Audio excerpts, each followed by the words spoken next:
you, Anne. Our next speaker is the Honourable Robert Brokenshire from Family First. Please welcome Robert.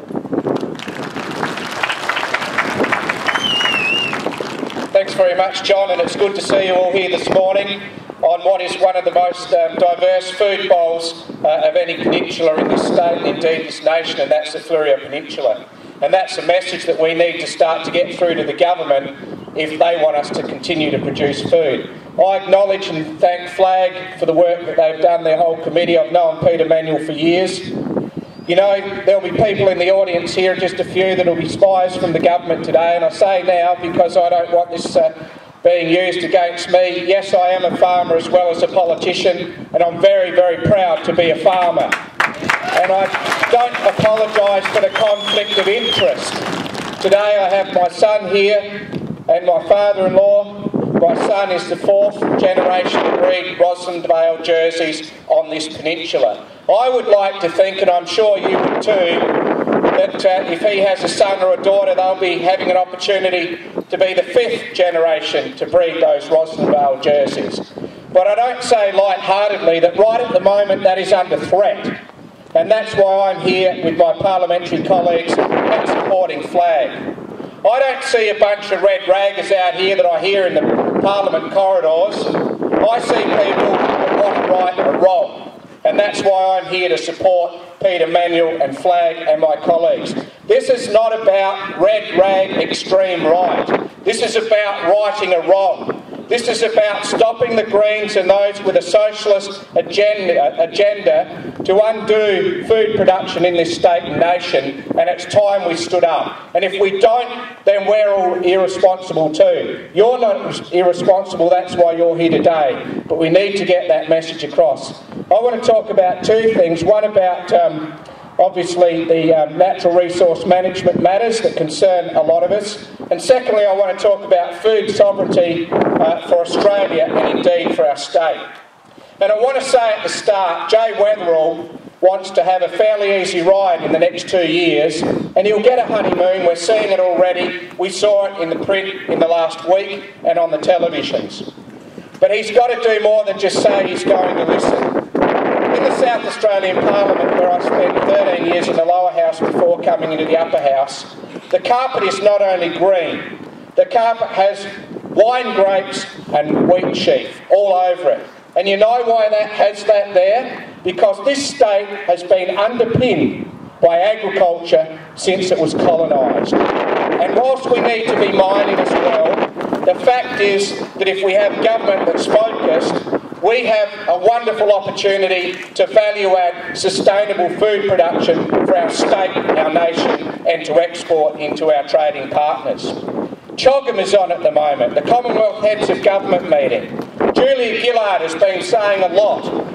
I didn't hear her say one thing though about food production, about food sustainability. I did hear the Queen, by the way, in her speech, in a key part of it, talk about food production.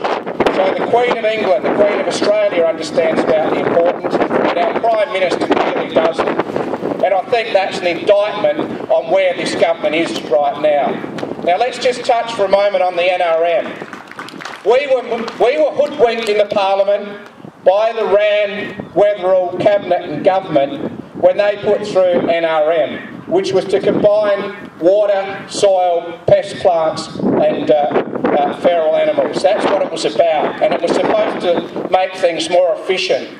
Well, with over $100 million now being paid by all of us that pay a levy as property owners, and over 300 bureaucrats there, I've seen little improvement in soil conservation, water conservation, and addressing pest plants and feral animals. Now, yes, the government will say to you, they'll say, well, we're not going to put meters on stock of domestic dams and bores. Well, we damn well know you're not going to do that. And you know why they won't do that? Because that would be a death sentence straight out for the next term that they want, when they want 16 years in this government, as a Labor government. But when it comes to irrigators, and yes, I'm one of them, they want us to put water meters on our irrigation dams, on our irrigation creeks, and on our bores, at our expense, and then they want to start to tax us and charge us for the water.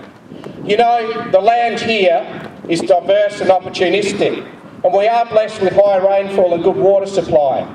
But we pay for that when we buy the land. That's why irrigation land, fully developed, is $10,000 to $11,000 an acre here.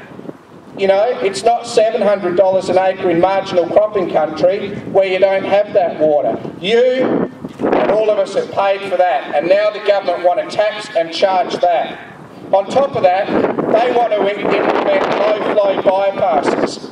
Now, there's an argument whether the science even works with low-flow bypasses, but in the public good, when the government can put $43 million into a film studio when it should be going into mental health, when they can find $500 million plus because the AFL come over here and say they want a stadium in Adelaide, then for the public good, they can pay for the water meters as far as I'm concerned, because that's what my constituents are telling me. How dare them try and tax us for the water, and if they want to have a practice with low-flow bypasses, well, they can damn well pay for that as well, if they want to be governing for everybody and showing some equity.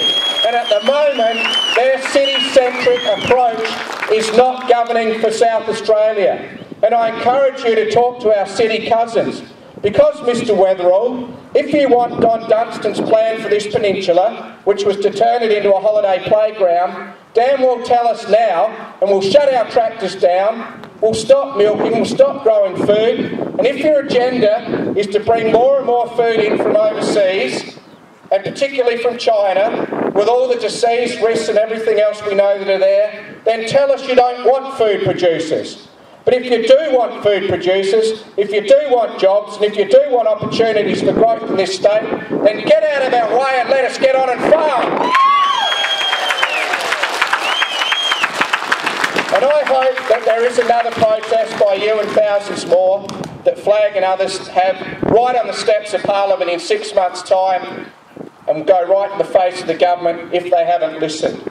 Because Mr Weatherall, as I said, says he's going to listen. Well, let's listen by bringing the amendments and the bill into the House that all of us behind, and including myself, have, that other speakers have spoken about. And one other amendment that I'm going to put forward is that I want to change the Act from the Natural Resource Management Act, and I want it to be called the Sustainable Farming and Natural Resource Management Act, so that the Greens and the others that are working against us understand from the title of that bill that it's about the focus of sustainable farming and the environment. And I want to finish just with a couple of other points. I challenge anybody in the bureaucracy or this government to show us that we are environmental vandals as farmers. That's a nonsense. We cannot sustain generation after generation if we're environmental vandals. In fact, a lot of the water conservation, tree conservation and soil degradation has been fixed up by those of us that are farmers. And I want to finish on the food production and the food sovereignty, because I applaud and commend any effort to get some balance back into the NRM. And I say for those that are here from the government today in the crowd, none of us are opposed to the principles of NRM, but you've gone way to the left, you've got out of kilter, and we're not going to put up with it. And finally, I want to touch on food sovereignty. We're losing our manufacturing, our traditional manufacturing. But within 40 years, when we see the world with not 7 billion people that we have today, but over 9 billion and possibly 10 billion people, and where we're being told as farmers that in 40 years we're going to have to double food production, isn't that where the jobs are going to be? Aren't we the best farmers in the world? Haven't we shown how to do dryland farming better than anyone else? Aren't we having some of the best research and development opportunities up until now where the cuts are occurring, allowing us to grow that food? That's where our future is. Because when China and India finish building their infrastructure, they won't be paying premium prices for those ores and those mineral bodies, you know. They'll be screwing those people that own those mines then, but they'll be damn hungry. They're coming over here, China, India, Germany and others, and buying our land. I say, when it comes to water and agricultural land, it's not for sale, it belongs to Australians and we must own it.